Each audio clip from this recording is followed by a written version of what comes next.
Olá a todos, hoje estamos aqui no nosso segundo episódio do Seja Paz Debate, o nosso podcast.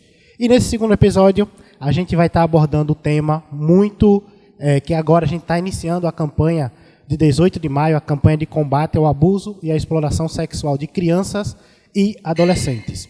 E na abertura da campanha a gente está trazendo esse podcast com o delegado regional da Polícia Civil, Dr. João Marcelo, e o promotor Marlisson Andrade. Então, para a gente iniciar, promotor, gostaria que o senhor se apresentasse ao público que está nos assistindo. Olá, eu sou Marlisson Andrade, sou promotor de Justiça da Infância e Juventude aqui da comarca de São Miguel dos Campos e agradeço à Secretaria da Infância pelo convite para participar nessa atividade tão importante, nessa semana tão importante que há a discussão em todo o território nacional a respeito do dia 18 de maio, que visa combater o abuso sexual praticado contra criança e adolescente. Agora com a gente também o delegado Dr. João Marcelo. Gostaria também, doutor, que o senhor se apresentasse. Bom, meu nome é João Marcelo Almeida, sou delegado regional aqui de São Miguel dos Campos. Acumulo também as cidades de Roteiro e Jaquié da Praia. E também agradeço o convite e estamos aqui para debater sobre esse importante assunto. Então, para a gente iniciar, Dr. Marlisson, qual que é hoje a importância da gente estar debatendo o tema do abuso e exploração sexual contra a criança e o adolescente? Bem, esse assunto é bastante delicado porque ele atinge diretamente a intimidade da pessoa, da vítima, né? E em razão disso, por ser algo que às vezes, que geralmente constrange a vítima, causa vergonha a ela, principalmente pelo fato de que grande parte dos casos são praticados por pessoas de confiança da vítima dentro de casa, é importante debater, é importante que haja um engajamento de todos no sentido de discutir esse tema, para que as pessoas entendam a gravidade do crime relativo ao abuso e exploração sexual, e também para que a vítima também sinta confiança, entenda que ela é vítima, que ela não é culpada de nada, e que assim ela se encoraje e possa vir a denunciar e acabar com aquele ciclo de violência que ela sofre, e assim o agressor também possa responder criminalmente por esse ato.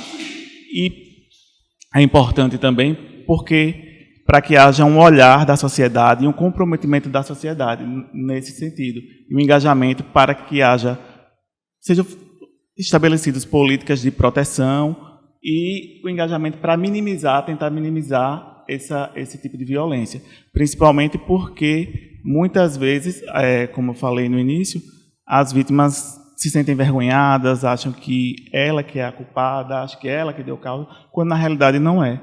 Então, a partir do momento que o assunto é difundido pela sociedade, as pessoas passam a conversar e a mostrar a importância, a preocupação naquela situação, as vítimas se sentem mais confortáveis e aí elas vão perceber que elas não estão sozinhas, que existem órgãos à disposição dela para ajudar a trabalhar esse trauma por ela vivido, e assim também o responsável pelo ato responda judicialmente.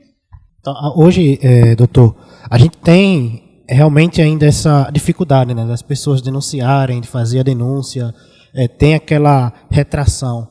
Qual que seria hoje um dos principais motivos para que as pessoas não denunciem? É medo? O que é que elas pensam? Por ser um ato que causa danos desastrosos na vítima, a vergonha, às vezes a ameaça que ela sofre do agressor, que muitas vezes diz: se você fizer isso, contar para alguém, eu vou fazer isso, eu vou causar um mal injusto a alguém que ela ama também.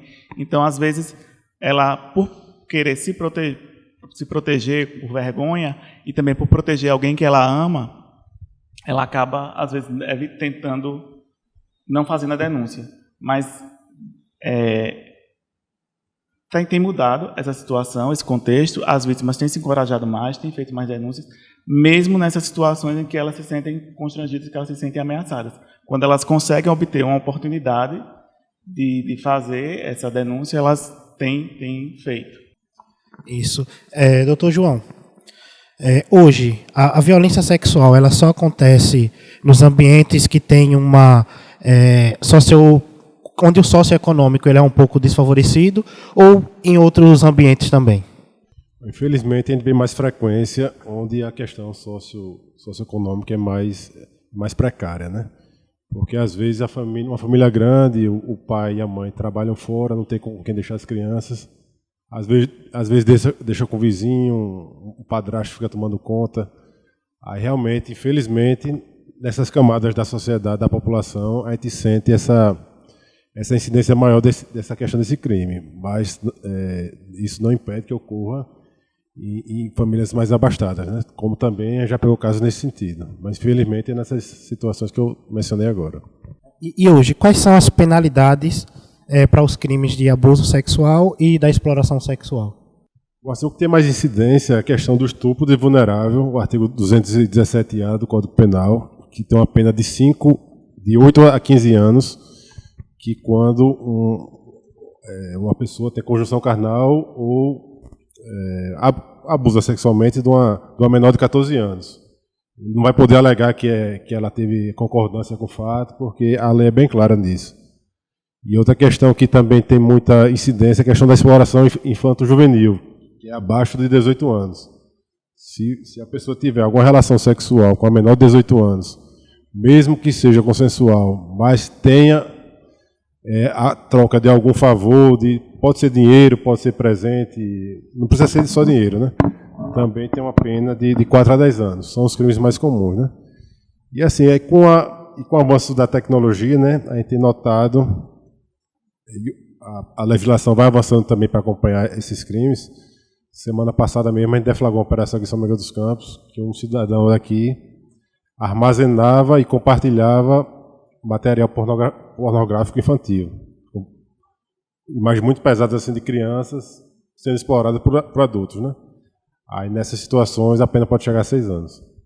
Então, situações como essa, doutor, que o senhor citou, normalmente a maioria das pessoas, elas veem muito pela televisão, mas não imagina que isso está acontecendo aqui na nossa própria cidade.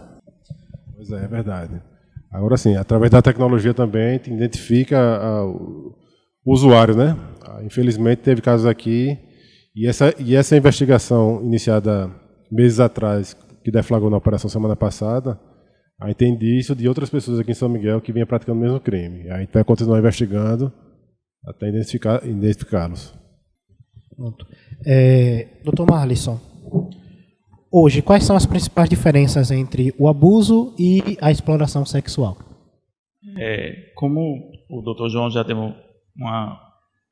explicou a respeito das penas e fez uma prévia a respeito de conceitos, a diferença basicamente o abuso sexual ele se caracteriza quando o adulto utiliza uma criança ou adolescente para a prática de um ato sexual, com ou sem contato físico ou violência física.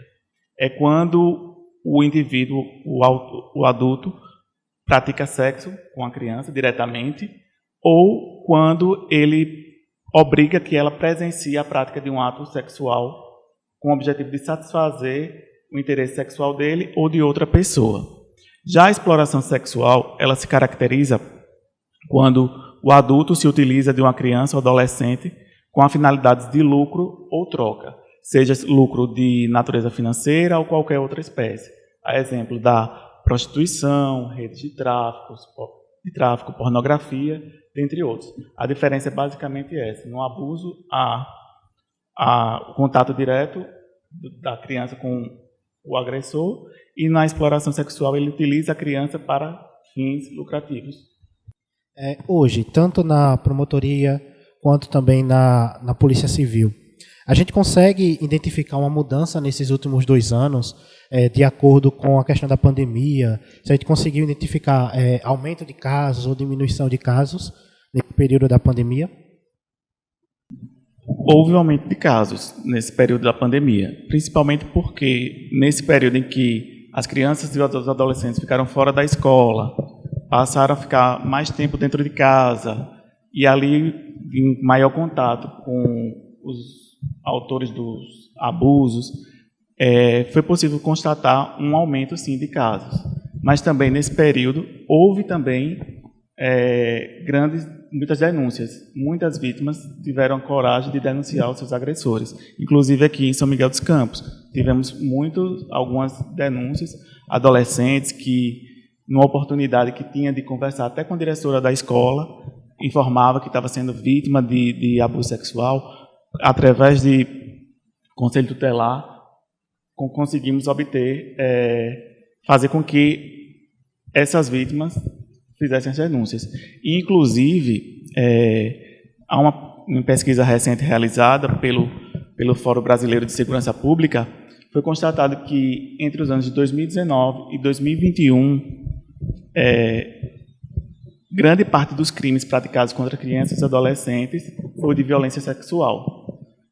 Em torno de 73 mil crimes praticados em todo o território nacional, ou seja, que dava em torno de mais de 56% dos crimes apurados. E houve também um registro de julho de 2020 a dezembro de 2021, registrado pelo Disque 100, mais de 100 mil denúncias foram registradas em todo o território nacional relativo a fatos envolvendo abuso sexual e violência contra criança e adolescente, sendo que Alagoas registrou mais de 2 mil casos nesse período. Então, assim, deu para perceber que houve um aumento de casos, sim, foi crescente, mas também tem denúncias que... Seria tipo como se fosse o lado negativo, né, que foi esse aumento de casos, mas um lado, não sei se positivo seria a palavra, mas eu acredito que um avanço é o número de denúncias. O número de denúncias também aumentaram durante esse período. E na polícia também conseguiu constatar esse fato, delegado? Sim, constatamos isso pela mesma motivação que o Dr. Marlison falou, né, que realmente as crianças passaram mais tempo em casa, fora da escola e mais tempo próximos aos abusadores. Né? É a mesma lógica da violência doméstica, né, que teve um aumento significativo nessa pandemia, que as famílias ficaram mais tempo juntas. Infelizmente, tinha um abusador ali próximo, né, que teve mais oportunidades para praticar o crime. Hoje, né, os crimes sexuais contra a criança, envolvendo sempre a violência física, ameaça ou coação, quais são hoje o que a gente mais identifica? Geralmente é ameaça, né? Que a criança está em tenra idade, né? Volta ali de 7, 8, 9 anos, 11. Aí geralmente não entende a gravidade de uma ameaça, né? Aí só falar que vai fazer um mal à mãe dela, a ela própria, se ela contar a alguém, ela cede. E tem casos, que são casos mais graves, que é da minha ótica, que o agressor que participou da criação da criança, do infante, né? Às vezes foi um pai, até um pai, né? Ele vai abusando da criança desde a tenra idade dela, 6, 7 anos. Aí ela vai crescendo sem saber que aquilo é errado. Até porque quem estava abusando dela era um pai. Era uma pessoa de confiança dela, né? Aí tem esses casos também. Então, hoje, as crianças, né, entre 7, 8 anos, ou até mais jovens, né, elas são mais vulneráveis nesse tipo de situação. A gente já teve, por exemplo, casos aqui em São Miguel com crianças de menos de 7 anos de idade? O que eu me recordo, teve uma criança de 7 anos aqui em São Miguel dos Campos. A mais nova que eu me recordo foi da cidade mesmo. Promotor, pode ir. Só para complementar, é como o Dr. João disse. Às vezes a situação vai acontecendo e a criança nem sabe que ela está sendo abusada. Porque ela não tem conhecimento maturidade para entender a gravidade daquele ato. E aí também entra o papel da família também, de observar, né, o contexto, a situação daquela criança, se ela o que é que está acontecendo com ela, se ela está diferente, se ela não está, para que a família também possa fazer a denúncia a respeito desse fato. E vindo agora para uma outra situação, o que leva, por exemplo, qual que seria a motivação do agressor em fazer esse tipo de situação com a criança e com o adolescente? Qual que seriam os principais motivos? O que levaria ele a fazer isso? É aí mais um estudo de criminologia, né? Aí não tem como definir isso. Pode ser alguma doença, né? Alguma coisa nesse sentido, mas para definir assim com clareza é um estudo bem mais subjetivo, né? Mas ele vê ali a oportunidade, né? Vê a fragilidade da vítima, aquilo satisfaz a lascívia dele e ele pratica aquilo ali. Mas dizer realmente o que leva ele a cometer o crime é realmente uma questão muito subjetiva. Complexo, né? Porque a gente tem que ir mais a fundo. Então, quando a criança ou o jovem, ela não mostra assim, um tipo de resistência, é porque ela está gostando ou é porque realmente a questão do medo retrai ela e ela acaba estando vulnerável, né, à situação? Muitas vezes ela nem sabe o que é que está acontecendo, né, com ela. Ela não entende. E aí passa alguns anos sem ela achando que é algo normal que está acontecendo com ela, quando na realidade ela está sendo violentada sexualmente. E a partir do momento em que a criança ela chega na fase da adolescência e ela já tem uma maturidade, até ela completar 14 anos, ainda que ela tenha um interesse, queira praticar o ato sexual, o adulto responde por estupro de vulnerável, porque a vontade dela não é como se ela não é considerada. Ela é tida como uma pessoa vulnerável que não tem condições ainda de definir o que ela quer, o que é bom ou não para a vida dela. Então, há um entendimento pacífico nos tribunais nesse sentido, de que até o adolescente atingir 14 anos, não importa se ela quer ou não praticar o ato sexual, é crime. Então, mesmo com 14 anos, é adolescente na vontade, querendo, é crime, não pode. É isso? Gostaria que vocês falassem um pouco sobre a experiência no atendimento desses casos, né, que vocês têm tanto na promotoria quanto lá na delegacia. Como é que chegam esses casos, como é que vocês lidam com esses casos, um pouco da experiência vivida por vocês. No caso da Promotoria da Justiça da Infância e Juventude, a gente não tem atribuição para apurar o crime. Então, quando eu recebo a denúncia, e ainda não foi realizado o boletim de ocorrência, não foi registrado o fato na autoridade policial, a gente requisita a instauração da investigação ao delegado de polícia, e aí, após a conclusão da investigação, o inquérito vai para a promotoria criminal, que é outro promotor, outro juiz que vai fazer a apuração. Enquanto que a gente, na infância, a gente vai trabalhar a questão da vulnerabilidade da vítima, vai fazer os encaminhamentos necessários para tentar minimizar o trauma por ela vivido. O Conselho Tutelar, geralmente, é quem traz a denúncia, traz a notícia de fato.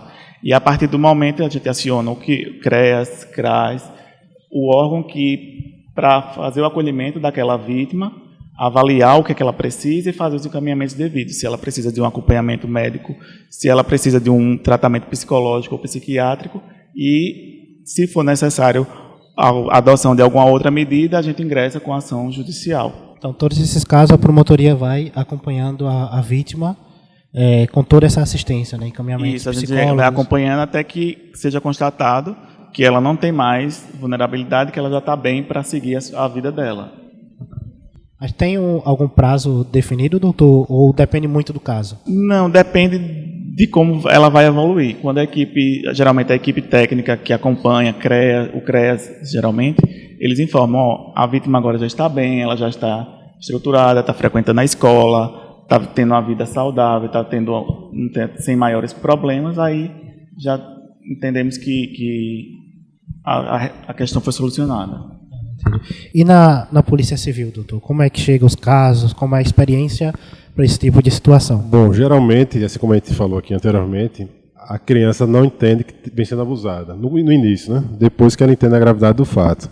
Aí comenta com a mãe, com a irmã, com um colega de escola, que chega a diretora da escola, geralmente é assim. Aí, através do conselho, primeiro geralmente procura o conselho, chegam à delegacia, e a gente faz o levantamento inicial, né? Se houve questão de violência sexual, a gente encaminha o IML para fazer o exame de conjunção carnal, né? Quando a criança é muito nova, a gente pede um estudo aos setores aqui do município que podem ajudar, né? Como o CRAS, o relatório psicológico, Geralmente a criança, quando é abusada, ela fica mais agressiva.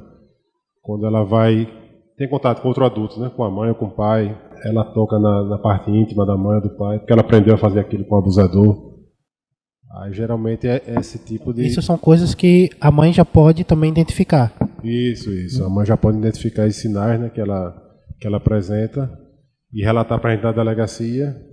Aí, dependendo do caso, da gravidade, e a gente verificando a procedência das informações, se o caso for bem claro, a gente pede a prisão temporária do autor, porque se não pedir nesse momento, o autor, o abusador, né, sabendo da gravidade do fato, ele se evade da cidade e é difícil de encontrar ele. Aí, geralmente, nesses casos que o caso está bem tipificado e bem claro para a gente chega a pedir a prisão do autor ao juiz daqui da cidade, da comarca aqui de São Miguel dos Campos. Muitas pessoas sabem, né, que veem, na verdade, essa questão da violência e tudo, e não denunciam. Né? A criança conta e ela diz que a criança está errada ou alguma coisa do tipo. Para essas pessoas que são praticamente cúmplices, né, também há penalidade em caso de não denunciar? Se for uma mãe, teve um caso assim já que é da praia, que a mãe sabia do fato e se omitia. Uma paixão cega pelo autor, né, pelo abusador. Aí no dever de mãe ela tem a obrigação de proteger a filha, né? Tem um dever de proteger a filha. Nesses casos que o omissor tem o dever de agir, ele responde pelo próprio crime, no caso o estupro. Agora, se for uma pessoa, um terceiro que não tem esse dever, aí ele responde por omissão, que é um crime mais leve, né, tipificado no Código Penal. Então, para a gente finalizar, gostaria que vocês deixassem um recado, né, nessa semana da nossa campanha, né, do 18 de maio. Gostaria que vocês deixassem um recado para os pais, os responsáveis das crianças e dos adolescentes sobre esse tema, né, e a importância dele que tem na sociedade, né, porque acredito que se a gente não combate, né, se a gente não abre os olhos para esse tipo de situação, a gente também acaba, de uma certa forma, ajudando o criminoso. Então, gostaria que vocês deixassem um recado para os pais, os responsáveis, durante essa semana. Não só nesse período que a gente está, da semana dos 8 de maio, mas todo o tempo, olhe para o seu filho, verifique o comportamento dele. Ele vai dar sinais se ele está sendo vítima de um abuso sexual, de várias maneiras, através de depressão, dificuldade para dormir, automutilação, alteração de humor, dentre outros comportamentos. E se você, pai ou mãe, perceber que seu filho está diferente, está numa situação, converse com ele, tente entender o que é que está acontecendo, tente fazer com que ele fale sobre o assunto, mas não obrigue, nem critique. Acolha o seu filho. Sinta e explique a ele que ele não é culpado, porque às vezes a criança, a vítima, acredita que ela é culpada, que ela é causadora daquela situação, quando na realidade ela não é. Então, o acolhimento é importante, explicar a ela que ela não tem culpa de nada é importante. E aí você, entendendo a situação do seu filho, procure ajuda, denuncie. A denúncia pode ser feita por vários canais, através do Disque 100, Conselho Tutelar, Polícia Civil, Polícia Militar, Ministério Público, Vara da Infância e Juventude. E aí, denunciando qualquer pessoa que tenha conhecimento desse fato, você estará mudando o destino, o futuro do seu filho, você estará mudando a vida de uma criança ou adolescente, tirando ela daquele ciclo de violência que ela vem sofrendo, muitas vezes sem até saber, para que ela possa crescer dignamente e livre daquela situação constrangedora que ela passa. Bom, mais uma vez, destacar a importância do papel da família nessa questão de descobrir que o seu filho, o integrante da família, vem sofrendo abuso e realizar essa denúncia. Como o Dr. Marlison falou, seja na Polícia Civil, aqui na promotoria, no Conselho. Tem muita gente que tem uma resistência de ir à delegacia, né, por achar um ambiente másculo, meio pesado. Até oriente, que procura o Conselho Tutelar, que é gente da comunidade aqui de São Miguel dos Campos, os conselheiros. Eles vão dar o atendimento necessário e encaminhar essa ocorrência para nós. E, mais uma vez, destacando essa importância dos pais sempre verificar o comportamento dos filhos, conversar com os filhos. Porque às vezes o abusador surge de menos a pessoa espera, né?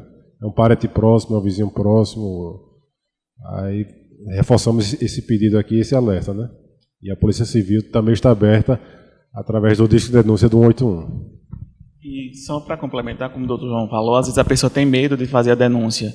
O Disque 100 você pode denunciar sem se identificar. Você relata o fato, passa os dados da vítima, do suposto agressor, e aí a sua identidade vai ser preservada.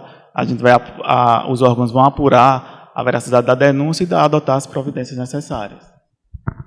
Pronto, então, a gente agradece, né, a presença do promotor Dr. Marlison Andrade, do delegado Dr. João Marcelo, né, nessa semana tão importante, que é a semana de combate ao abuso e à exploração sexual de crianças e adolescentes. Né. Então, é uma campanha que a Sergipaz, né, juntamente com o CREAS e o Conselho Tutelar, vai estar realizando durante toda essa semana.